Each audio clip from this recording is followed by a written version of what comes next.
우리는 이민자입니다. 캐나다에 이민자로 살아가고 있습니다. 이민자를 정의하는 여러 가지 표현들이 있겠지만 그 중에 하나는 경계인입니다. 경계인이라고 하는 단어를 찾아보니까요, 이렇게 정의를 해놨습니다. 오랫동안 소속되었던 집단을 떠나 다른 집단으로 옮겼을 때 원래 집단의 사고방식이나 생활 양식을 금방 버릴 수 없고 새로운 집단에도 충분히 적응되지 않아서 애매한 상태에 놓인 사람들, 이렇게 해놨어요. 들어보시니까 어떻습니까? 굉장히 부정적인 느낌이 들죠. 이 경계인이라고 하는 말은 처음에 심리학 용어로 시작을 했지만 현재는 사회 전 분야에서 사용되고 있는 말입니다. 경계인은 경계의 이쪽에도 저쪽에도 속하지 못하고 경계선 위에 서서 삶의 길을 참는 사람이라고 보통 간주되기 때문에 부정적인 이미지로 사용되는 게 사실입니다. 그러나 꼭 부정적으로만 볼 수 있는 건 아니죠.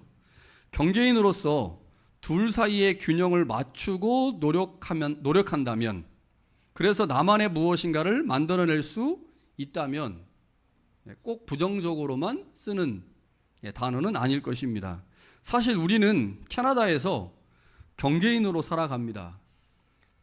대부분의 사람들이 여기서 태어난 2세도 있지만 한국에서 태어나서 한국의 문화를 갖고 한국의 정체성을 가지고 살다가 여기에 왔죠. 와서 새로운 문화에 적응하면서 새로운 삶의 터전에서 상당히 많은 성과를 만들어 냈습니다. 행복한 삶도 살고 있죠. 분명 우리는 경계인으로 시작을 했지만, 그래서 아직도 경계인인 것처럼 보이지만 나름대로의 노력을 통해 우리만의 무엇인가를 만들어 냈습니다. 그래서 우리의 삶의 자리에서 경계인이라고 하는 말이 그렇게 부정적인 의미로만은 쓰이지 않죠. 경계인 하면서 우리가 반드시 한번 생각해 보아야 되는 것이 신앙이죠. 우리는 하나님 나라와 세상 나라 사이에 살아가고 있습니다. 하나님의 나라라고 하는 것과 세상 나라라고 하는 그 경계에서 우리가 종종 우리 자신을 발견하죠.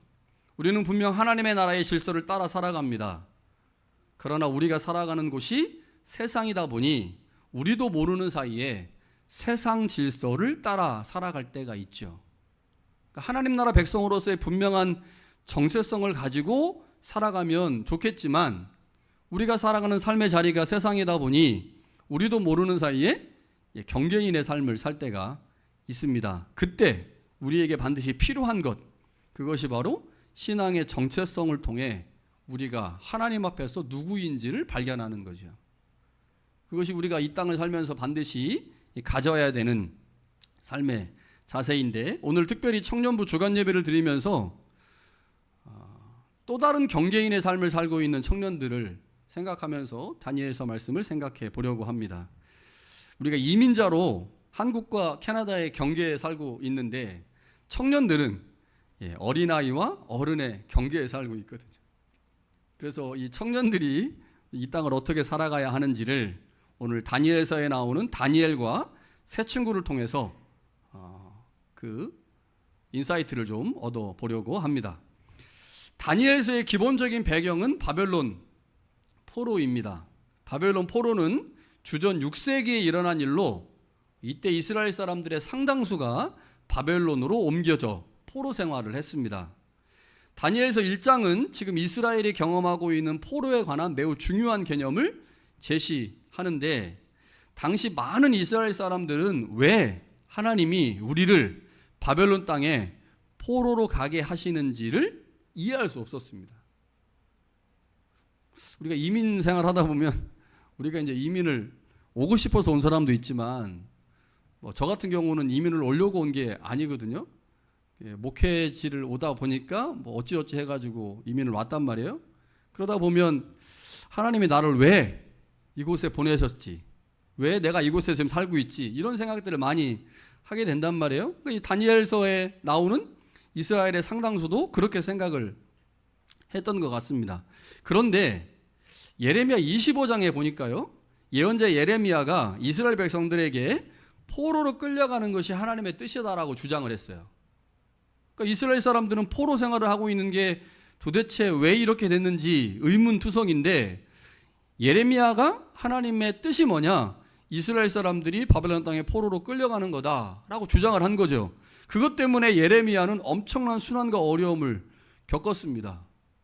그럼에도 불구하고 하나님이 선포하라고 하니 선포하지 않을 수가 없었죠. 그래서 예레미야는 하나님이 우리에게 바벨론 땅의 포로로 끌려가라고 말씀하셨다, 이것이 하나님의 뜻이다 라고 주장을 했습니다. 그런데 오늘 본문 2절에도 이렇게 말합니다. 주께서 유다왕 여호야김과 하나님의 전 그릇 얼마를 그의 손에 넘기셨다. 무슨 말입니까? 바벨론 땅에 포로로 끌려가는 것이 하나님의 뜻이라는 겁니다. 우리가 이제 성서대학을 한 사람들은 알죠? 왜 바벨론 땅에 우리가 포로로 끌려갔는지를 알지만, 바벨론 땅에 포로로 끌려갈 당시에 이스라엘 사람들은 도대체 이해할 수 없는 문제였거든요. 왜 우리가 바벨론 땅에 포로로 끌려가야지? 도대체 하나님 우리에게 무슨 일을 벌리신 거야? 이렇게 생각을 했죠. 그런데 오늘 본문에 보면 분명히 이스라엘의 포로됨이 하나님에 의해서 진행된 것이라는 사실을 말씀합니다. 이스라엘 사람들에게 포로는 매우 충격적 사건입니다. 왜냐하면 포로는 그들이 영원할 것이라고 믿었던 다윗 왕조의 몰락을 의미하는 것이고, 그들이 영원할 것이라고 생각했던 성전의 몰락을 의미하기 때문이죠. 이스라엘 사람은 이 두 가지는 영원할 거라고 생각했거든요. 첫 번째는 다윗 왕조, 두 번째는 성전. 그런데 바벨론 포로 생활은 이 두 가지가 모두 무너진 것을 의미합니다. 다윗 왕조와 예루살렘 성전은 이스라엘의 정체성이며 전부였습니다. 그런데 그 모든 정체성이 무너져 버린 거죠. 그들의 신앙 전통의 근거에서 보면 이스라엘에게 바벨론 포로는 결코 받아들일 수 없는 사건입니다.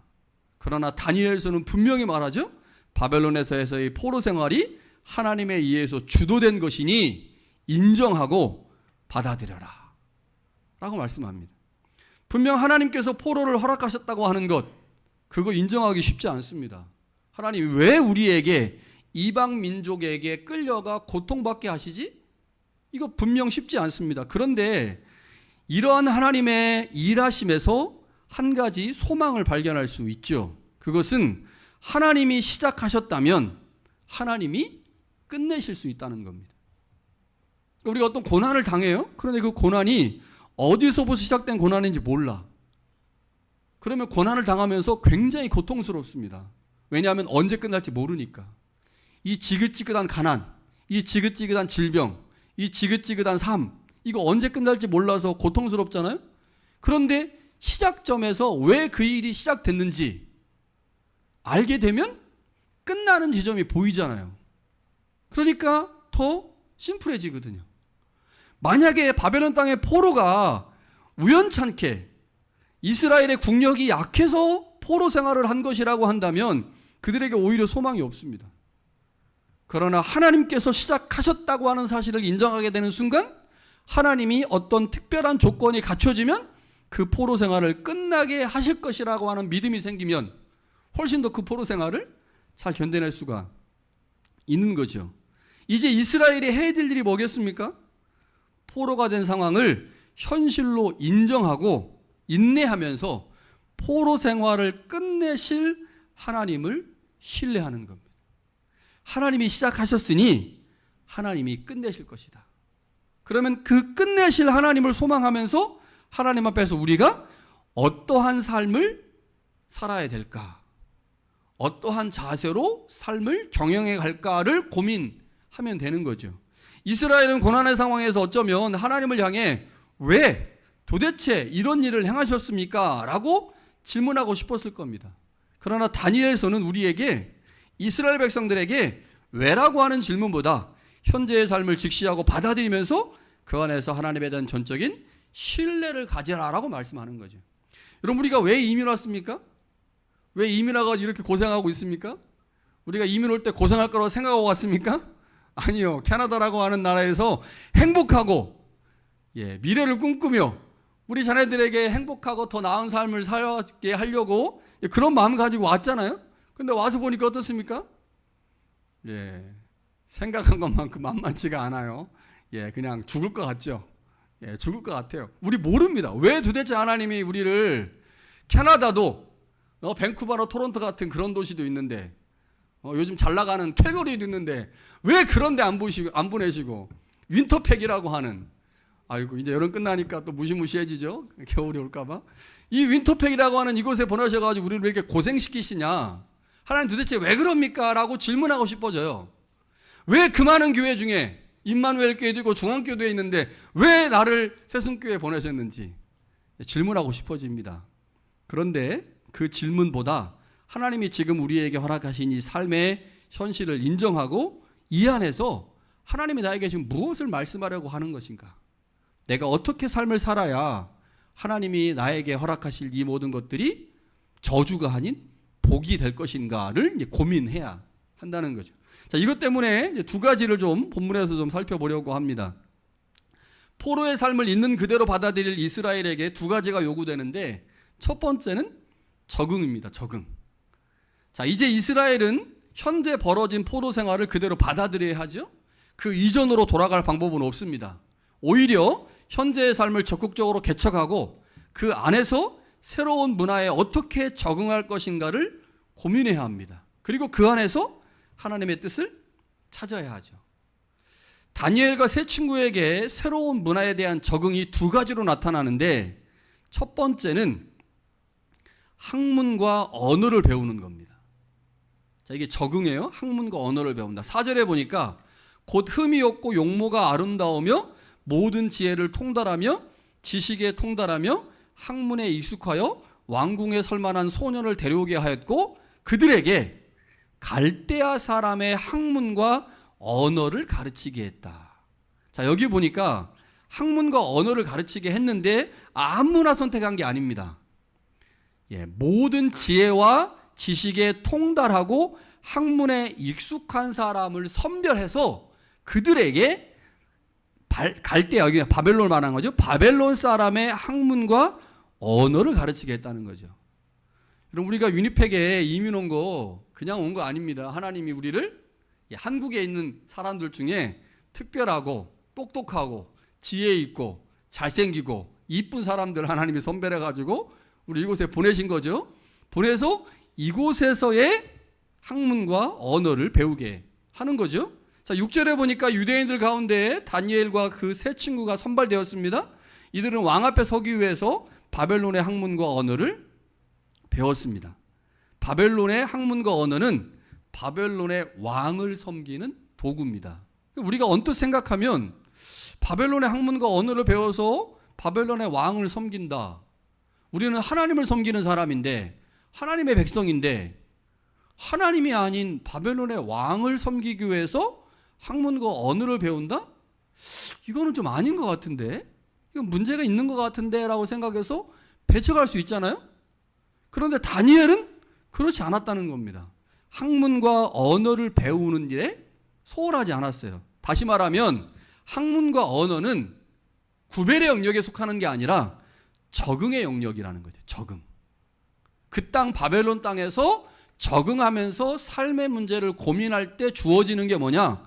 학문과 언어라는 겁니다. 자, 또 다른 하나는요, 이름이 변화돼요.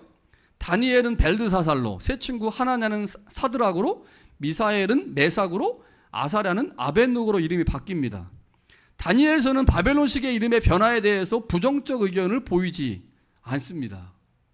그러니까 이름의 변화는 새로운 문화에 대한 적응의 긍정적 표현이라는 거죠.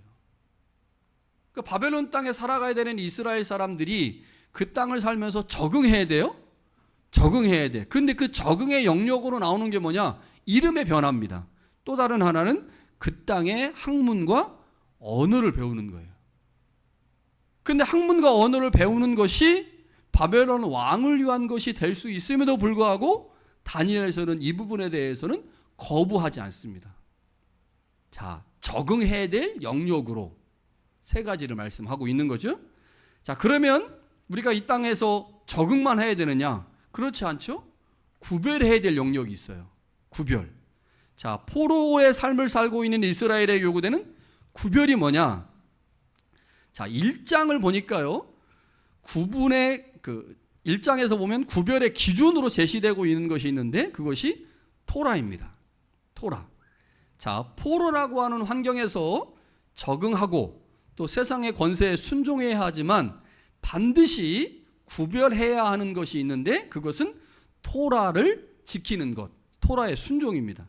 자, 유대인들은 바벨론 왕궁에 들어가서 학문과 언어를 배웠습니다. 그리고 이름이 바뀌었어요. 그런데 그것을 수치스러운 것으로 여기지 않았습니다. 왜냐하면 이 세 가지는 적응의 영역이라고 생각했기 때문이죠. 오히려 이 사람들은 자신의 능력을 보임으로 하나님의 백성이라는 사실을 드러내야 하지만 그것 이전에 그들이 요구한 것에 대해서는 철저하게 순종을 했다는 거죠.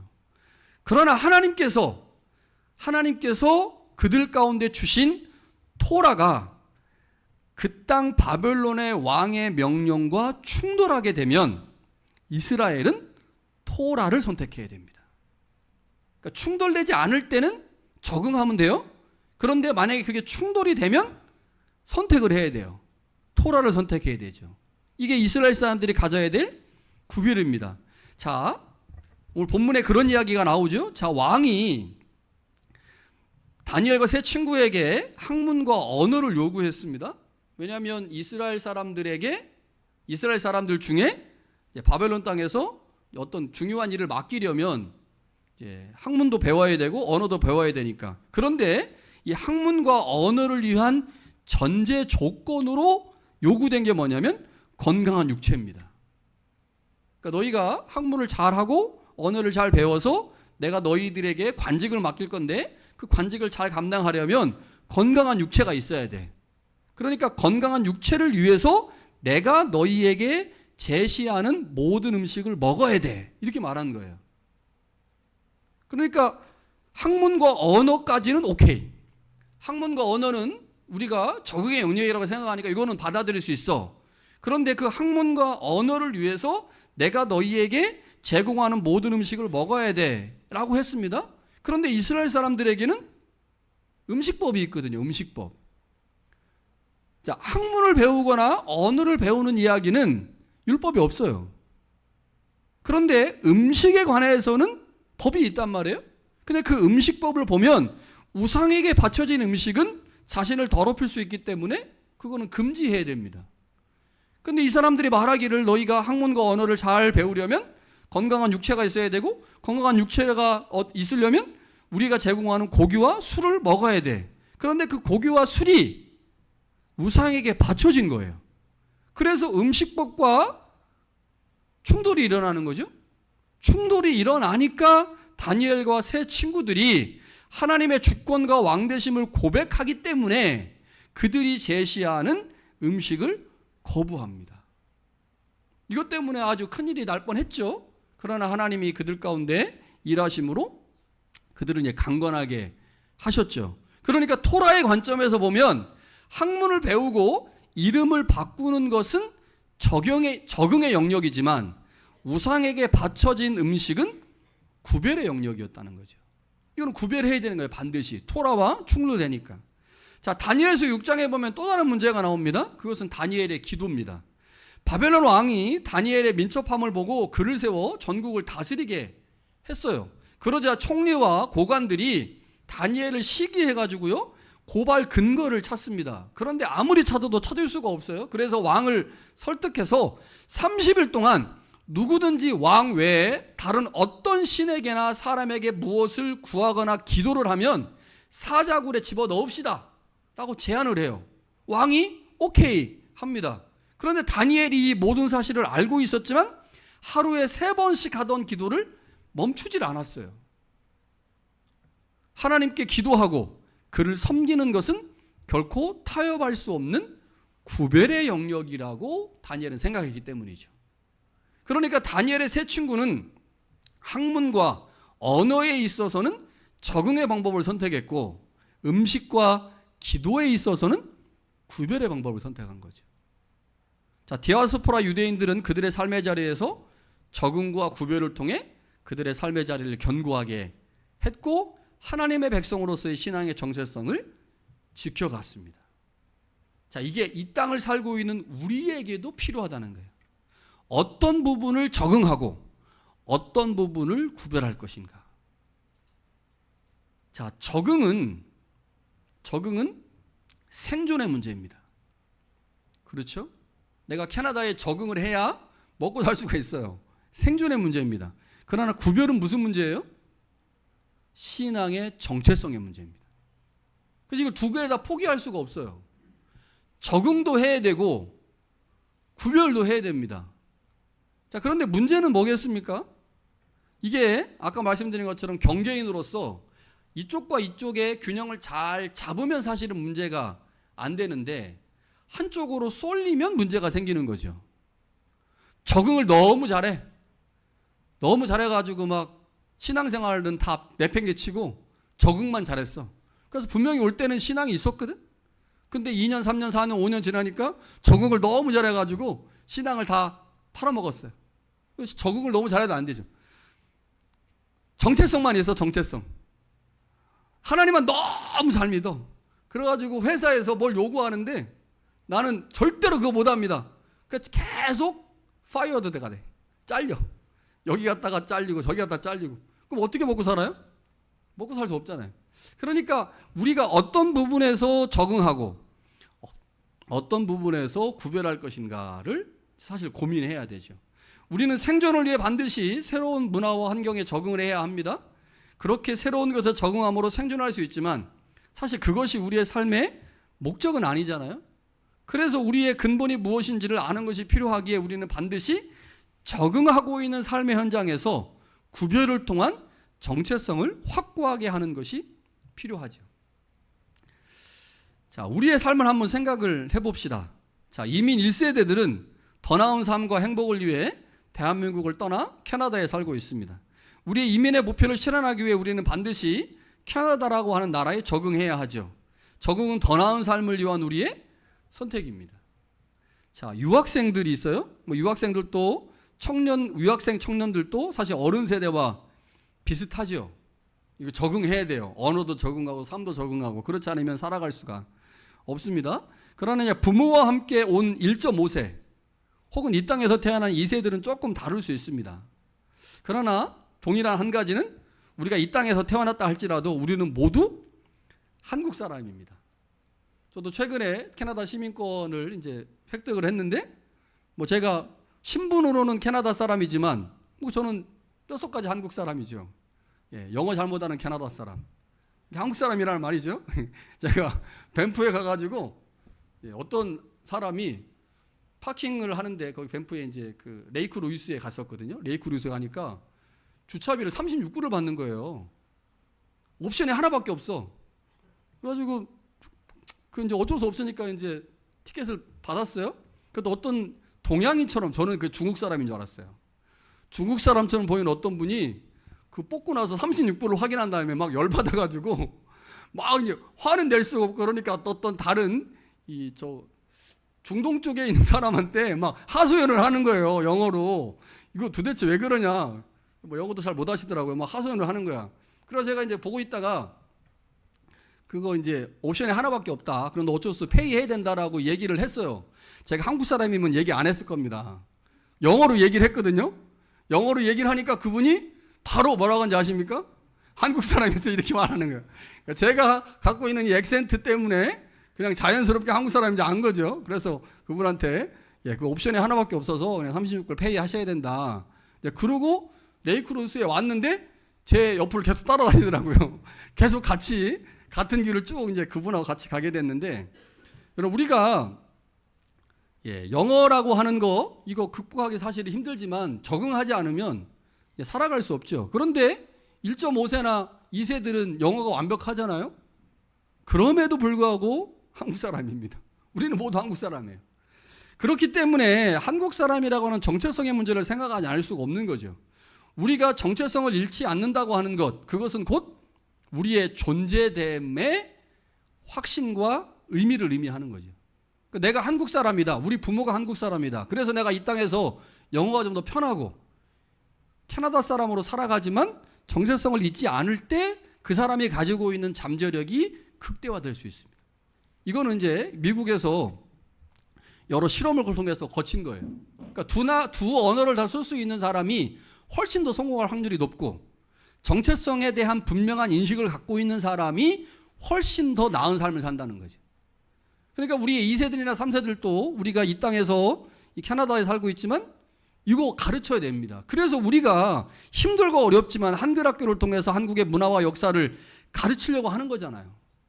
영어가 더 편한 2세대가 왜 한국을 여전히 배우려고 애를 씁니까? 이 정체성 문제 때문에 그래요. 그러니까 우리가 분명히 이 땅에서 적응해야 되는 것도 필요하지만 그 적응만큼 중요한 게 우리의 정체성의 문제라는 거죠. 자, 우리가 한국인으로서 정체성을 지켜가는 것이 캐나다에서의 삶에 중요한 것처럼 신앙인으로서도 이 정체성을 지키는 것이 중요하다는 거죠. 하나님 나라의 백성으로서의 구별, 그 구별을 통해서 내가 하나님 앞에 어떤 존재인지를 알아가는 것. 여러분, 이게 분명해야만 캐나다에서 적응하는 삶의 문제도 훨씬 더 잘 적응해낼 수가 있다는 거죠. 자, 우리는 이 땅과 저 땅을 동시에 살아가는 사람들입니다. 그렇게 우리가 저 땅을 갈 준비를 하면서 이 땅을 살아가죠. 그래서 이 땅에서 적응해야 될 영역과 구별해야 될 영역을 우리는 분명히 알고 있습니다. 이러한 우리를 성경은 뭐라고 부르느냐? 나그네라고 불러요. 나그네. 우리가 기다리고 있는 본향을 위해 우리는 삶의 영역에서 적응을 통한 행복의 삶을 수고해야 되지만 반드시 결단을 통해 구별을 만들어내야 한다는 거죠. 예를 들면 직장에서의 성취가 적응의 영역이라면 주일 예배의 자리는 구별의 영역이죠.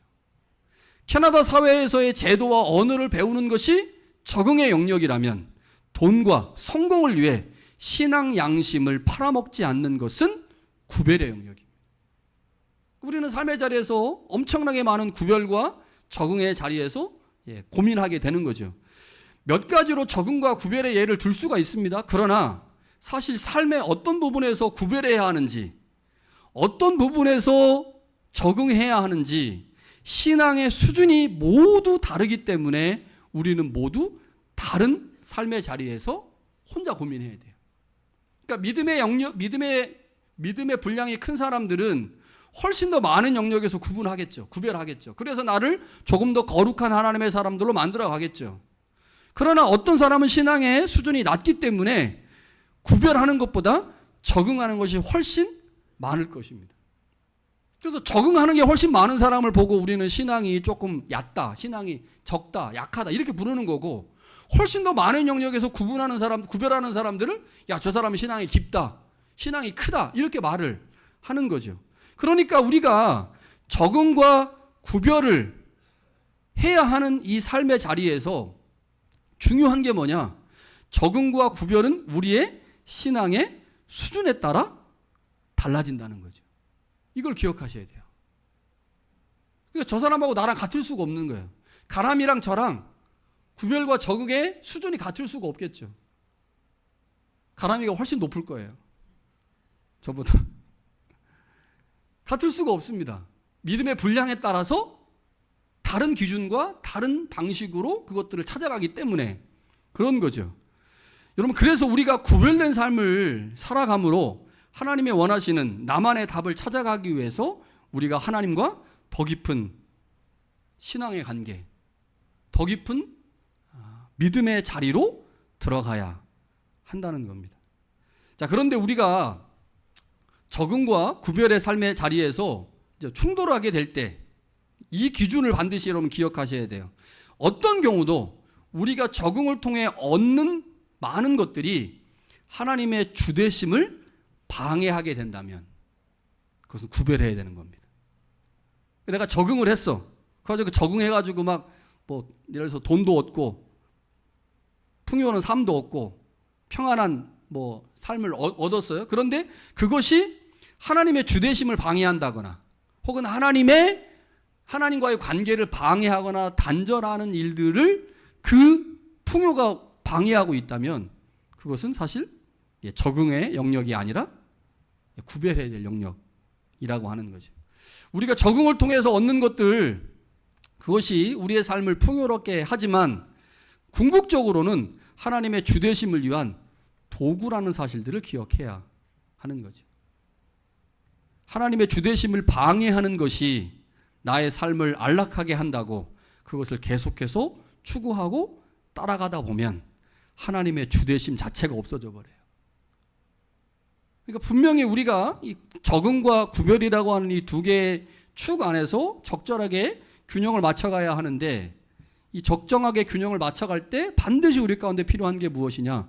믿음의 분량이라는 거죠. 그 다른 말로 하면 우리의 삶을 인도하시고 다스리시는 하나님의 주되심에 대한 인정이에요. 이 하나님의 주되심에 대한 인정이 우리의 삶의 자리에 잘 자리를 잡을 때 적응과 구별이라고 하는 이 두 개를 통해 하나님이 원하시는 바른 신앙인의 삶을 살아낼 수 있다는 거죠. 자, 오늘 주제가 적응과 구별인데, 적응이 중요하지. 그러나 그 적응이 아무리 중요한다 할지라도 적응 때문에 구별을 망치게 된다면 궁극적으로 그 적응은 마지막 우리의 삶의 자리에서 우리의 구별을 파괴하기 때문에 사실 아무 의미가 없어지는 거지. 적응과 구별, 우리의 삶의 자리에서 계속되는 숙제와 같습니다. 지금 우리는 이민자로 그리고 그리스도인으로 이 땅을 살아가고 있죠.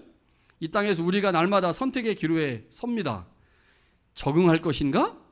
구별할 것인가? 무엇을 받아들이고 무엇을 거절할 것인가? 고민해야 됩니다. 자, 이 모든 선택의 중심에 우리의 정체성이 있어요.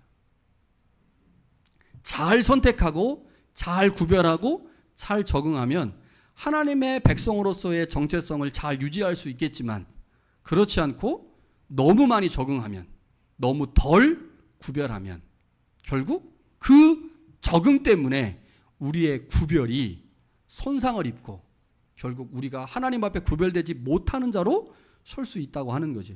다니엘과 그 세 친구는 바벨론이라고 하는 이질적 문화 가운데서 살아남기 위해 바벨론의 언어와 학문을 배웠고 이름조차 바꿨습니다.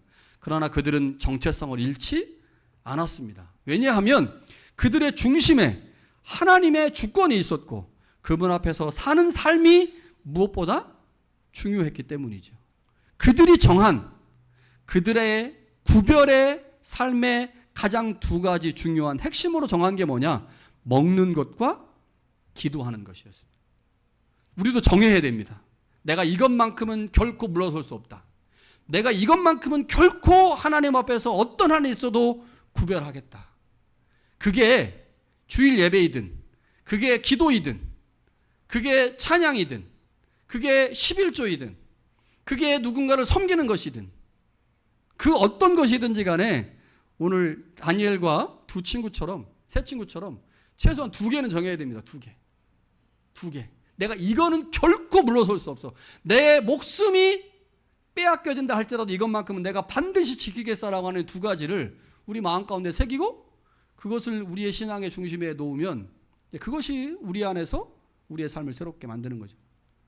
그렇다고 근본주의자들처럼 이 두 개만 하면 나는 다 한 거야 이렇게 생각 안 돼요. 그러면 그 두 개 때문에 망합니다. 그러니까 근본주의자들처럼 하면 안 되고 내가 이것만큼은 하나님 앞에서 구별할 거야. 그런데 신앙의 깊이가, 믿음의 연수가 많아지면 어떻게 해야 돼요? 구별의 횟수가 늘어나는 거죠. 지금은 두 개인데 앞으로 세 개가 되고 10개가 돼서 구별과 적응이라고 하는 것이 내 안에서 잘 작동을 하게 되면 결국 하나님께서 우리를 통해 하시려고 하시는 일들 잘 감당될 수 있을 것입니다. 특별히 오늘 주간 예배를 드리고 있는 청년부들에게 간곡히 부탁을 드립니다. 청년의 때는 아직 신앙을 배우고 있는 때지만 이 배우고 있는 이때에 다니엘과 세 친구처럼 반드시 내가 하나님 앞에서 이것만큼은 구별하겠다. 이것만큼은 결코 물러설 수 없다라고 하는 그 신앙의 중요한 덕목들을 결정하고 세워가면 그것이 결국 우리의 부모 세대처럼 믿음의 사람들로 우리 모두를 세울 수 있을 것입니다. 그런 은혜가 우리 청년들 가운데 있기를 간절히 축원합니다.